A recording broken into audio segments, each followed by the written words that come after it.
This episode is brought to you by 10 Yetis Digital. We started using these guys at the beginning of the year and we've had great results. They're an online public relations agency that manage influencer marketing campaigns, social media campaigns, design. They do design, and they cover sort of multiple sectors, brands big and small. Highly recommended. That's 10yetis.co.uk. Welcome to the Tech Leaders Podcast Wales Special. It would be very difficult to find a more appropriate guest for this theme than this individual. Carwyn Jones MS, formerly AM, they changed it recently. Carwyn is the ex-First Minister for Wales. Originally from Swansea, grew up in Bridgend, son of two teachers from coal mining stock prior to that. Spent 10 years as a barrister, and then embarked on a career in politics from 1999 onwards, which saw him become the First Minister. We talk about this journey in great detail. It's really, really interesting stuff. We get his thoughts on the current situation around the pandemic, and how that affects us economically. We talk about business, politics, technology. It's a really, really fruitful interview. I really enjoyed this one. It's Carwyn Jones MS.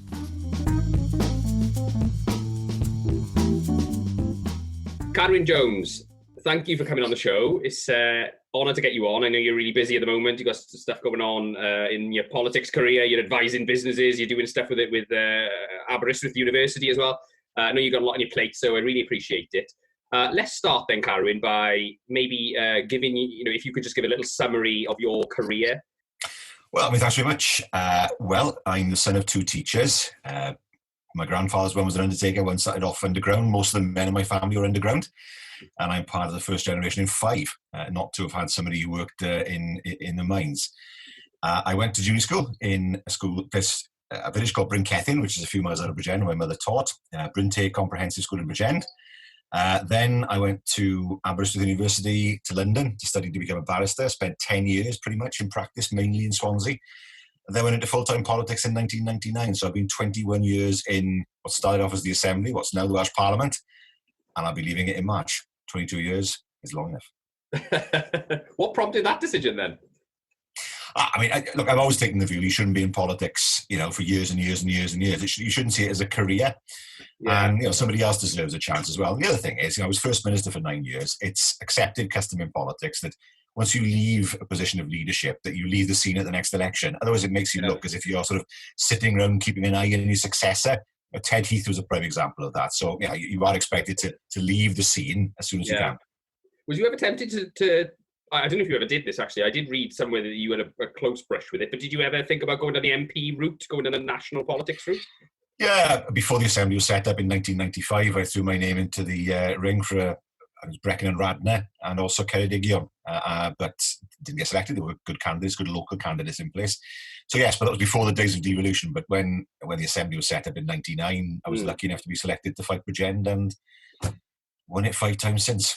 Yeah, fantastic. And I did read you were, at one point, you were the most senior Labour politician in the country, weren't you?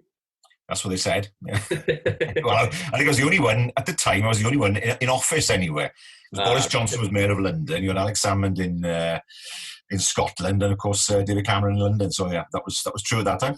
Yeah. So talk us through the most important milestones in your career. And there must have been critical moments where which kind of moulded where you were going to go. Well, getting elected first in 99, then Rodri made me Agriculture Secretary in 2000 when I was 33, and then the following year, foot and mouth appeared. So there was I, pretty young, pretty inexperienced, dealing with a major crisis, and it was one of those things, if it had gone the other way, I'd have been finished in politics, my reputation in tatters. So, got through that, then served in a number of positions in government, and I was lucky enough then to be elected as the leader of Welsh Labour in 2009, became First Minister the following week. I spent 9 years there. Of all the things I've done, there are two things that stand out. One was the 2011 referendum, where people in Wales voted by a substantial majority for the Assembly to have the same lawmaking powers in the areas it was responsible for as Westminster or Edinburgh or Belfast for that matter. And that gave us the chance then to do lots of things such as the Wellbeing of Future Generations Act. But if there's one piece of legislation that I'm proudest of, it's the Human Transplantation Act, because what that did was to change the rules on consent when it came to organ donations. We knew there were lots of people who died and who didn't donate their organs because they never got around to signing a card. So we changed it from a system where people had to opt in to one where people had to opt out. So if people didn't want their organs taken, then obviously that was their right. And it means literally that there are people walking around today alive as a result of that law. And for me, that's you can't ask for more than that. If you're serious about making ordinary people's lives better, which is what politics should be, then that really is the best thing we've done, I think. Yeah, no, that's it's obviously amazing. It must be something you're very proud of being involved in that, I suppose. But so what have you seen in terms of the business landscape in Wales then, Carwyn? How much has it changed in the last 20 years that you've been involved in politics? Well, I think at the very beginning, in the early 2000s, what we saw were a lot of businesses who had come to Wales in the 80s and early 90s on the basis that we were cheap and offered cheap labour. They went to Eastern Europe when those countries joined the EU, and they only came to Wales in the first place because they wanted to find the cheapest labour rates they could. Now, to me, that's not a good way to have a sustainable economy. What we have seen, though, is growth in confidence and in our presence across the world. I was hosting an event every year on Capitol Hill in Washington. We were only 300 people there at the last event, talking to businesses, going to see them, talking to Aston Martin, talking to GE, on their own ground, so that they knew that we cared that they were in Wales. And you've got to go out there. Just having an event is not enough. You've got to be constantly working hard in a very competitive world to bring investment into Wales. If there's one thing I think that has changed is I think people are more confident. I think young people particularly are far more confident in terms of setting up a business than my generation ever was. In fact, we were put off it. Quite deliberately, culturally. Why would you do something risky when you can do something far more secure? And ironically, I was self-employed for 10 years. But I do see a younger generation who are far more, it's not the fact they've got more ideas, but they are far more confident in putting those ideas into something worthwhile. They're more dynamic in that sense. And that really is something that I welcome. We've gone from being a country here in Wales that sort of lived their own shadow, weren't really sure we could do anything, as if we were genetically programmed to fail, to moving on from that. There's still a lot of work to do, but the very fact that when I left office, we had lower unemployment than England. I had to settle for that when I started because traditionally we were always higher. Yeah, no, absolutely. That's definitely true. But I think it's interesting is entrepreneurialism has come back into the mainstream. It seemed to disappear for a long time, didn't it? I was interviewing, not just in Wales, I'm talking about across the UK now. What I mean by this is I was interviewing the CTO of Starling Bank, who were actually set up by a lady from Swansea, weren't they? And he's the technology sort of advocate there, and he was saying about how Starling Bank, when they set up, they kind of, it was them and Monzo, and before they had set up, with an exception of Metro Bank, nobody had set up a bank in the UK for 120 years. So, and what dawned on me was you could replicate this across a lot of different industries. There was a burst of entrepreneurialism in the early 1900s, where late 1800s, loads of businesses got set up. And not really much happened then until about 20-ish years ago with the .NET, the internet boom and stuff. And all of a sudden, entrepreneurialism is rife again. Entrepreneurialism is rife again. So there's this massive gap in between that generally not all that many businesses got set up for whatever reason. So, and I think part of the problem for Wales was that Wales become a very socialist, trade union based, or we're just the workers, we're not the leaders type culture. Did you think that's part? I'm reading into it quite deeply here, but do you think that's partly what happened? What's changed in the last 20 years? Sorry? I think my generation caught the end of the good times. I look at my parents' generation; they had pretty much everything post-war. They didn't pay for university or college; they had their fees paid. Everything was on a plate, effectively. Now I caught the end of that. I got to say, I didn't pay to go to university, although I didn't get a grant because my parents were both teachers. Good pension, and my kids don't have that. And I think when you're in that situation, you're forced to be more dynamic because your options are far more limited. Now, when I had careers advice in school, I left school in 85, my careers advice was basically this, don't go to business, that's stupid. Do something that is safe. And part of the culture, it's not to do with the political culture, it's more to do with the industrial culture, where so many people came from mining backgrounds and steelmaking backgrounds. What the miners wanted for their kids was a secure job with a good pension and respect. Absolutely. Teaching, nursing was the old joke. So there was a real cultural bias against doing something risky. Why would you do that when you could do something far, far safer and not run the risk of working in a really difficult job? So that was part of it. I think there are other issues. I think the banks didn't help. The banks were far too conservative in their lending decisions over the years. And how many times have we seen ideas that started in Britain that were developed elsewhere? Because the banks were far more willing to take a slightly higher risk than the banks in the UK were. Although that didn't, of course, apply to what happened in 2007 and 2008 with subprime mortgages. So that was an issue. To my mind, I think there was a real issue with the establishment of the tripartite grammar, sec, mod, technical school system after the war, because I think business and entrepreneurialism just fell through a gap. I think engineering did as well. I don't think the grammar schools saw engineering business as something for them. The sec mods didn't either, and the technical schools didn't either. So we ended up having produced loads of engineers before the war, producing very few afterwards because it wasn't seen as an academic subject. And why would you take a risk when there were plenty of jobs available in far safer environments? That all changed to a huge extent after 2008. And we now have a generation who don't remember those days and who take the view, well, I'm going to do this myself. I haven't got all these advantages that were available to others, so I've got to make them. I've got to create those advantages myself. I think that's what's changed. Less so the politics, but more the financial and industrial background. Yeah, I think you're absolutely right. I come from a similar background to you. My dad worked in Tower Colliery. He was one of the ones who bought it back off the government, and my mother works for the NHS. And he was, he was that kind of job for life culture when I was growing up. You picked what vocational direction you wanted to go into, and you shot for safety, didn't you? But 2008, the red got cold, didn't it?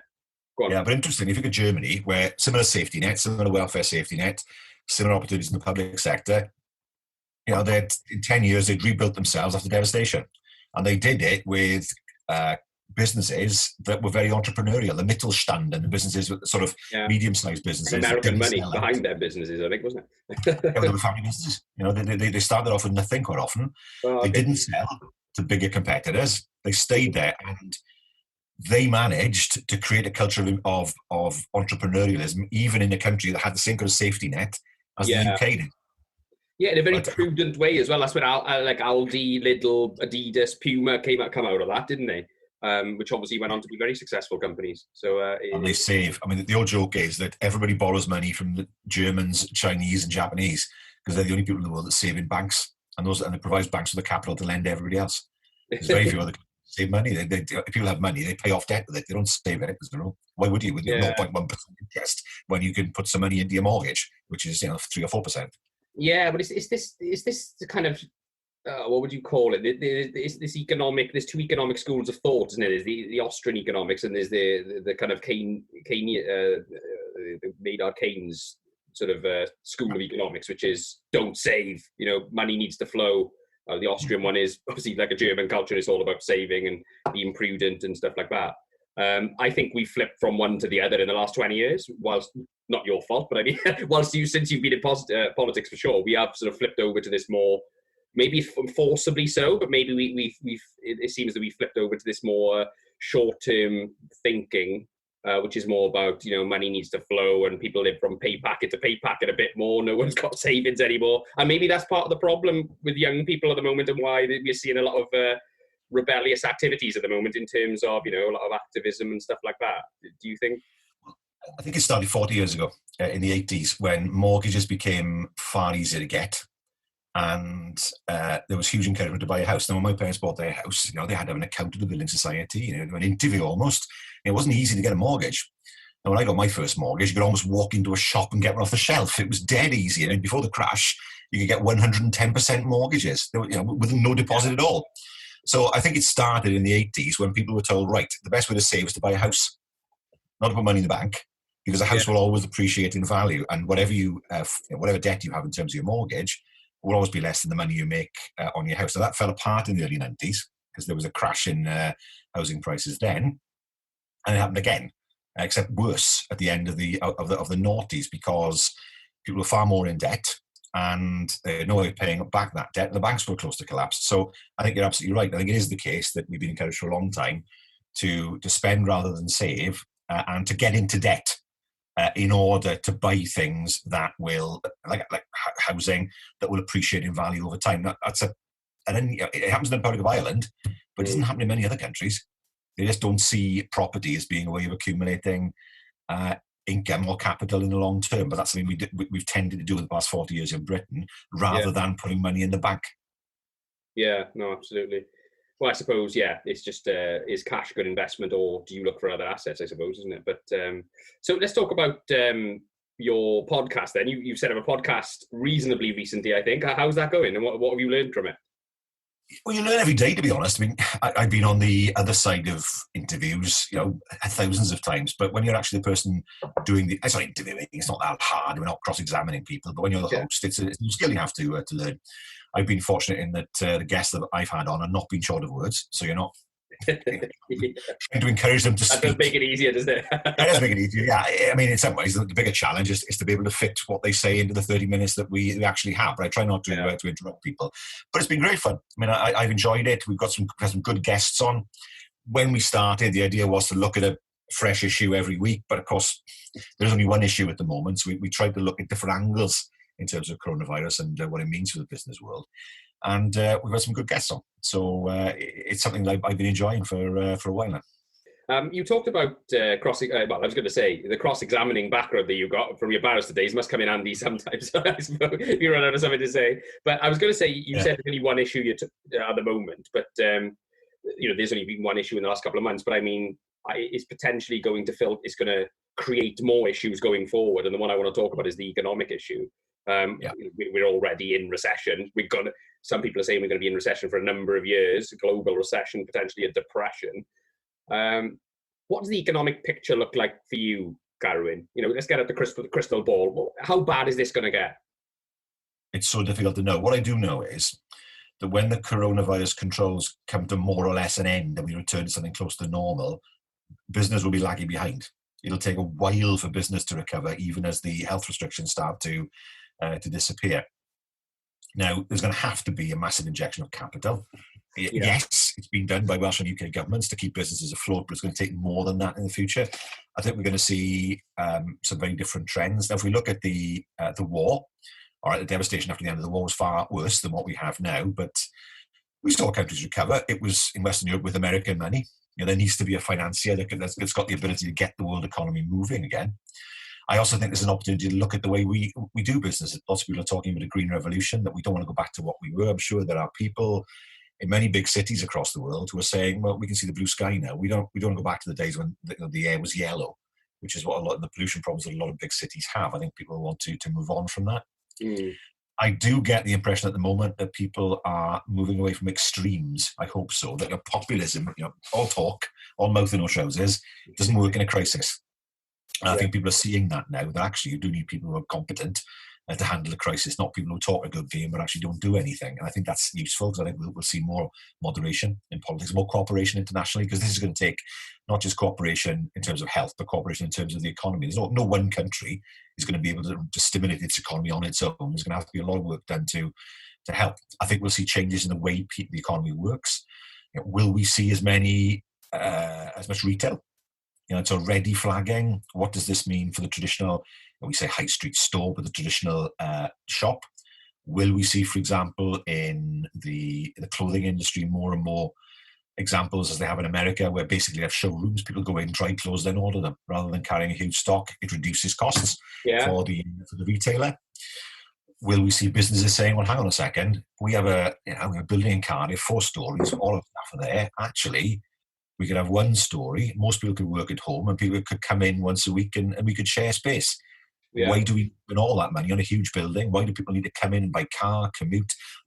All these things are there now for us. We could reduce pollution, reduce our carbon footprint. We could be just as productive. Why sit in a car for 2 hours when you could be doing something else? And all these things are there for us if we choose to take them. I mean, who knows? We might go back to what we did before. We've got a tendency of doing that as human beings. But I think a lot of businesses will say, well, if I was a business now, I'd be saying, I have all these staff in this building. It's costing me a lot of money. I could say, right, well, I have a smaller building. We'll use it when we need it, because people still need to socialise. You can't have people at home all the time. Yeah, of course. We'll share. We'll give you all a bit more money to work at home. Now, the only issue that raises is the infrastructure, the broadband infrastructure of the UK, which just isn't good enough to cope with that level of home working in the longer term. So there would need to be substantial investment in proper, full fibre broadband, not the sort of strange hybrid that we have now. Yeah, you talked about this before, having a fibre rings around Wales. There was plans to do that, to increase the internet capability for residential, residentially across Wales. What happened with that? How's that going, and where are we at with that? Well, I mean, there was a scheme called Superfast Cymru, which has worked in terms of bringing faster broadband speeds to rural communities, particularly where basically that would not have arrived because there's no market there. Yeah. But the technology that's being used is basically a bit of fibre optic cabling that reaches back into copper. Well, unless we get rid of copper, we're never going to have full fibre. I mean, copper is a radio signal, effectively. The further away it gets from the exchange, the weaker it gets. So that's not going to suit us in the longer term. Does it mean we've got to have full fibre cabling everywhere? No, I think 5G possibly is a way around that. But what I do know is that what we have at the moment was not designed, nor will it be good enough to work in the longer term. But right now, it's not going to work in the longer term. Copper and the 21st century do not mix. And that's going to have to be addressed in the future. The thing is, there's a theme of what you're saying here, Carwyn. I mean, you talk about, the evolution of the high street, for example, and retail, and, the evolution of connectivity and things like that. This situation is just accelerating what was going to happen anyway, surely. Yes. I mean, checks, I can't remember the last time I wrote a check. That said, I can't remember the last time I used cash. Oh, I never carry cash anymore. Any change goes into a box and goes down to Sainsbury's or Tesco at Christmas time and gets turned into money. And you know what? Goes to charity. There's a really good Chinese takeaway right at the bottom of my street, just around the corner anyway, and they only take cash, so I stopped going there because I'm too lazy to go to the cash point. This is dying. I mean, in some countries, if you go to Iceland, for example, if you go to Iceland, if you try and use cash in Iceland, people assume that you're on your uppers, that you haven't got a bank account, that you're basically living on the street because all you can use is cash. Everybody uses a card, and I think it's accelerating. People haven't wanted to handle cash. More and more people, I find that even charities, if you speak to charities now, the street collection model they're developing is not put money in the bucket, but a preset card reader that when you tap your card on it will donate £1, £2 because people don't carry cash. There's no point having a collection on the street anymore because people say, I'd love to give you something, but I want cash. That's accelerated it. Well, what's happened is accelerated it. And the ones who are going to, I know it sounds awful, I mean, but the people who are going to maybe really suffer as a result of this move away from move towards a cashless society are, like charities, like you said, but also homeless people as well, who kind of, they kind of, the flow of cash was crucial to them, I suppose. I suppose it comes back to the question of inequality and solving that problem at source, though, doesn't it? But I mean, because people are not on the streets now. We've got to make sure that doesn't happen in the future. Well, I tell you what, Karen, I lived in Toronto in 2005 for nearly a year, and I couldn't believe I'd never seen so many homeless people in my life. And I thought, wow, is this what North America is like? And I came back to the UK, and then within about 3 years, it was just as bad in Cardiff. I couldn't believe it. But I mean, I don't think it's a macro world problem, isn't it? It's a capitalism problem, potentially. I don't know. But but yeah, I think, I do fear for those people in this lockdown situation and the acceleration of the digital cash thing, because I think it's going to be a big problem for for the sort of for the state, really, I suppose, and for those as individuals. So, but yeah, look, I mean, do you going on the digital cash thing then, and we will use this as a segue to go on to technology and technology-based businesses in Wales. What do you think about Bitcoin and cryptocurrencies and all that kind of thing? Do you think that's got a future? Do you have any? I can't see it. I mean, I don't know much about Bitcoin or the other cryptocurrencies, and I don't see the point of them. Yeah. Now, if there's no point to something, people are not going to use it. And bear in mind as well that people can be suspicious of cryptocurrencies because of the risk of fraud. And you've got to people have to be convinced that it's actually worth their while using them. In the same way, I always say to my kids, what is the point of Instagram when you've got Twitter and Facebook? And they will tell me, well, it's photographs, this, that, and the other. I've not quite seen it, really. It seems to be just to be a duplication of other social media platforms. I'm 53, what do I know? So yeah, you'd be saying to people, there is a reason why this exists. And I've never understood why they exist in the first place. In an age when it's easy. I mean, if you were trying to create a system where it was easy to move financial transactions around the world, then you might have a case, but it's already easy to do it, and you can do it via reputable banks. So why create a new system? Well, I think the whole thinking behind it is that the banks are not reputable. And I think it's basically activism against the banks. It's decentralization. It's this concept of having the masses regulate it as opposed to a centralized authority like a bank. But it's a bit like a cult at the moment, isn't it? Yeah, I don't fancy giving my money to what sounds like an anarchist collective, to be honest. At least I know the high street banks are regulated, and I think most people would trust that their cash is safe with them. Yeah. Whereas something, they've got no contact with except online. I mean, I wouldn't be happy with that. I want to make sure that I'm dealing with an organisation that's reputable and will have a guarantee behind it if things go wrong, which is what happened, of course, in 2009. Yeah, of course. No, fair point. So let's move on to tech then. You've recently taken up an advisory role with a very well-known Welsh internet service provider, stroke technology business. How did that come about, and how are you finding it? I was approached. I was approached by an organisation called Boardroom Advisors, who asked me to get in touch with Spectrum Internet. It's worked very well. A learning curve for me, of course, but also what I found, having left government, is that there are many, many people in the private sector who are not familiar with the way government works. It surprised me. I don't single out Spectrum Internet here, but I've always been surprised. I always assume that people understood full well how government works and the decisions that happen within government, the concerns that ministers will have. But I was wrong about that, and I've tried to explain to people several times. With Spectrum, a lot of my role is looking at how business can be developed, what the opportunities might be in the future, how to raise awareness amongst decision makers. Well, I'm not a lobbyist, and I don't lobby government. It's that kind of thing. 'Cause I learned more in an hour and a half in Spectrum than I did in 9 years as First Minister when it came to broadband provision. I think that's hugely important. So that education process is important. So that's my role. As I'm not there to lobby government, I can't do that, but I am there to advise in terms of potential opportunities in the future. Yeah, absolutely. Do you see yourself taking on more of these advisory gigs in the future with technology business or other businesses? Yeah, I mean, look, I'm busy at the moment. I'm still an an MS until March when I leave. Take a while to get used to that one, wouldn't it? I've got my professorship in Aberystwyth, so I do some lecturing there. Yeah. Some business advisory roles, podcasts, some writing. It's a portfolio, I believe is the word. And I want to develop that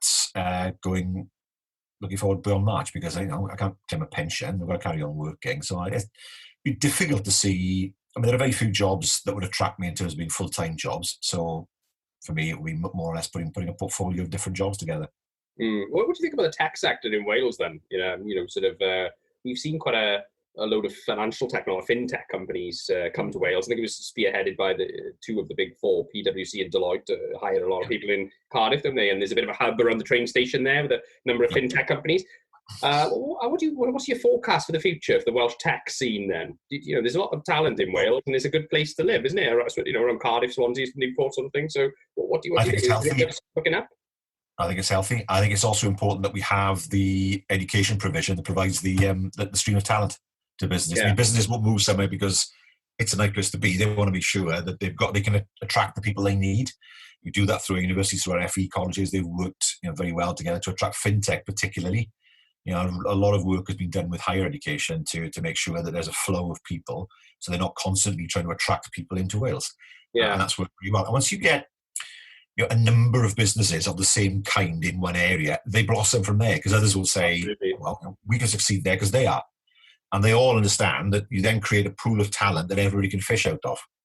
Yeah. So the difficult bit has always been attracting somebody new to Wales.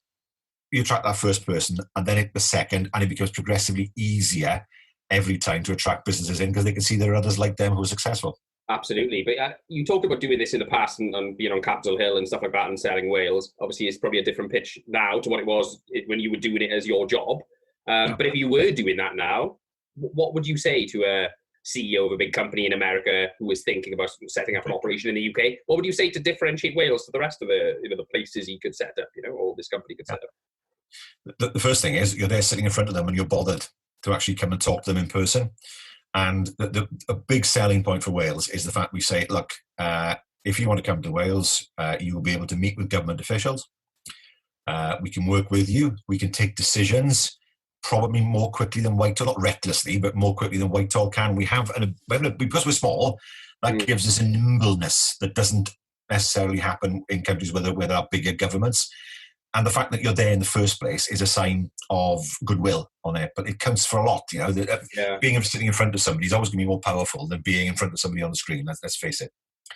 The second thing I always say is, I would always try to tailor my approach to the type of business it was. And the second thing you always say is, we have the ability to create a pipeline of talent for you. You don't have to worry about being able to attract people. And for reasons that we've got this in HE, this in FE, government will help in this way, we can do that. And that counts for a lot as well, because they may say, well, we love your country, but actually we're not going to get the people we need. That's the thing you've really got to hammer home to people. A familiar business culture. It's not quite the same. US business culture is a little bit more ruthless than UK business culture, but the laws are familiar. The business environment is familiar, and you play on that as well. So there are lots of. It's the same with India. India's the same. Again, a familiar environment. Trickier in China, which is very unfamiliar. Yeah. And that's a really difficult nut to crack, particularly for businesses who are very worried about selling in the Chinese market. But what's really important is when you pitch, you can't have the same pitch to everybody. You've got to tailor it. And also show people that you've taken notice of what they've said, and you've done your research about the business that they run. A standard pitch just doesn't work. People want to know that you've actually been bothered to find out about them, and if they've talked to you first, you've actually listened to what they've got to say. Yeah, absolutely. Well, we get asked this question quite a lot, actually, by companies who are considering setting up in Wales. And one thing I always say, and I agree with everything you've said, by the way, is that Cardiff especially, we get asked about Cardiff as a potential place to set up an operation, is that the talent is a great place for young people to move to, because the property prices are still achievable for young people, for millennials, Generation X or Generation Y or whatever. So when they do leave university, they've got an achievable bar to work towards to own property in Cardiff and the surrounding area, or Swansea and the surrounding area, which isn't the case in London, is it? It is, and actually, people don't tend to move to London when they're older anyway. They tend to move to London when they start. But what I've noticed over 20 years is there are fewer and fewer jobs where you have to be in a specific place, particularly in London. True. Yeah. So for example, you don't have to be in London to trade on the LSE. I've been on the floor of the New York Stock Exchange several times. Lots of people remember the film Trading Places. Well, it's just machines. It's machines with men and women standing by them, basically checking that the algorithms are working properly. That's what it is. Yeah. It's not somewhere where people shout at each other and they're in straight jackets. That's all gone. And you can actually do that from Cardiff. You don't have to be in London. And if you're in Cardiff, your costs are far, far lower than they'd ever be in the city of London. Yeah. And that's a great advantage for us. The physical need to be close to, particularly the big financial institutions, that's gone. Yeah. You can be anywhere and still be effective. Let's go into that a little bit then, Carwyn. That's a really interesting point you made there, the physical location thing. I tell you what, a difficult place to be right now is commercial property, isn't it? I mean, companies who are, who've spent lots of money in overheads and stuff like that, and all of a sudden all their staff are working from home, potentially being as productive as they were when they were on site or whatever, and I think a lot of companies will have an exclusively remote working policy from now on, or at least they'll have a split more favourable towards home working than they used to. Do you agree with that? I think it's inevitable, isn't it? I think there are challenges. Do you think that's going to happen? I think there are challenges in the commercial property market. Now, people who I talk to in the market saying, no, it'll be okay. But it just strikes me, first of all, retail is the problem. If you're a landlord who has a lot of retail premises, you're going to be in difficulty with what's been happening. Second, but of course that was always balanced against the need for offices. But even that, the need for large offices is not going to be there now in the same way as it was. Now, you might argue, of course, that if you split up a lot of these buildings, you'll have a lot of smaller businesses who will want somewhere to call home and will want somewhere reasonably cheap to be able to do it, that they might be able to take up the slack. But there are a lot of ifs and buts there at the moment.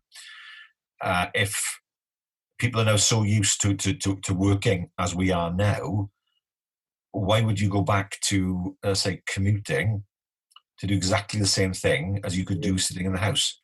I think it's not easy, because I think it's still important that people are able to socialise. We are, social animals at the end of the day. If people just work at home, that creates another problem. But it doesn't mean that people have to be in the office every day for a set amount of hours when they can be just as productive sitting in the house for a set amount of hours. Well, it's not very productive sitting in traffic for 2 hours a day, is it? Which is, what a lot of people are doing at the moment. I think this is going to have a positive effect in that respect. Maybe not if you're a commercial office landlord, but I mean, well, it will have a positive effect to them, because they'll have to change their model a little bit. I think the collaborative workspaces are going to be more popular, and secluded office space is probably going to shrink a bit. Do you think? Your office is the machine you've got in front of you these days. In reality, that machine can travel anywhere with you. We're going to see, I think transport will see major changes. Will we see rush hours as we used to? It's always been a traditional model that, the train companies will put on more trains at certain times of day because the demand is greater. Will we see a smoothing of demand? And what will that mean? And in the longer term, autonomous vehicles, they're already on the road. Somebody drove past me the other day in a Tesla with a book in his hand. And I'm not sure that's legal or not, so I won't give you the number plate. But but that's the way we're going. Now, that creates in itself some challenges. For example, if a car has an accident, who's liable? We'll probably solve that in some way. But we know the road system works based on courtesy. So, for example, if you're on the road and you've got right of way, but you let somebody up from a side road, how does a car make a judgment in that way? And we know that helps traffic to flow. But more importantly, in terms of business, it's a big challenge for insurance. Insurance is one of the categories where we are world leaders in Wales. Car insurance has always been based on risk. It's always been based on, if you're 17, you are a riskier proposition than if you're in your 50s with a clean license. And it's always been the case. Well, if everybody is theoretically the same risk, how does that affect the insurance market? Does that mean that insurance will come down for those who are, those teenagers, early 20s, and go up for everyone else? And what effect will that have? These are the things we're going to have to wrestle with pretty soon. And insurance is an important industry for Wales, and car insurance is an important component of that industry. Yeah, they're aware of it. It's not as if they haven't thought of this, but it shows you some of the challenges that we're going to face in, not perhaps next year, but certainly in the next 5 or 10 years. Yeah, I think the modernization across multiple sectors is going to be. It's going to move really quickly over the next year or so, isn't it? These things are very real concerns, and the companies who don't address these issues are probably going to fall by the wayside, aren't they? Yeah, and if you look at automotive, automotive has suffered, but the biggest challenge in automotive now is the emergence of autonomous cars. It can't be stopped. Everybody wants to go down that line. But if you knew that you could summon a car in 5 minutes to take you anywhere you wanted for a set price, why would you buy a car? Car's a depreciating asset. Or if you're going to buy a Morgan or a Ferrari, fine, it's not a depreciating asset. But for most people, a car sits there losing money as it sits on the road or on the drive. Now, if there was a much cheaper way of being able to access a car without having to actually own a car, that will, some people want to own a car anyway, right? But that, particularly in the cities, could well depress demand permanently for automotive. That's another challenge, given the fact that we're losing Ford. We still have, Toyota, big plant up in Deeside. Aston Martin. Aston Martin down by the airport as well, which you mentioned earlier. Yeah, Aston's a bit different. Aston's a different market. Aston's, the people who buy Aston Martins have got a lot of money, and for them, they want to. People who drive Aston Martins want to drive a car. If you buy a Ferrari, you don't want to be autonomous, do you? You want to drive it. So Aston Martin, they've had difficulties, but I think possibly the luxury end and the sports end might not be as affected as the sort of commodity end. Yeah, I think a car as an amenity may become disrupted, whereas a car as a luxury would probably thrive, won't it? Because people are always going to enjoy driving. Driving. But there are far fewer of them. For most people, a car is a necessity. They're not, they don't own a car because they particularly enjoy driving. There are some who will, and they'll continue to buy cars. But those people who have a car because they have to may well feel, well, I don't need a car now, so I'll just, I'll buy a car in the future. And then that has an effect clearly on the market. Yeah, no, absolutely. Okay, Carwyn, so I just wanted to talk about yourself then through this process. How are you managing to stay productive and stay on top of your work and all that kind of thing, then being stuck in your house in Bridgendle 24 hours a day? The gardens never look better, I tell you. All the things that I said I'd do in their time are being done. But of course, I'm still working. Assembly. Parliament, still sitting. And it's still sitting. When did that terminology officially change, by the way? I think it was the 6th of May. 6th of May. Right. Okay, we can forgive you then. You've had a month's practice. We are sitting virtually. I'm on 2 committees a week. The plenary session, the main session, met yesterday. So we are still working in that regard. constituency office is still open. I mean, if it's not open physically, but my staff are still working hard with lots of queries. So that hasn't changed, actually. What I'm not doing is going out visiting people. Yeah. That has changed. But doing a lot of work online, finding that quite easy. And I mean, I've been doing some of the stuff I've done around the house because I've had a little bit of time to do it. The things I've done for donkeys years, things I haven't done since we moved here in the 90s. So that's all being done. The garden isn't now a temple to weeds in a way that it looks a lot tidier now. I mean, your missus is struggling to keep the chore list looking topped up. You're on top of it. Is bottomless. It has no end. Fair enough. Your wife's like mine then.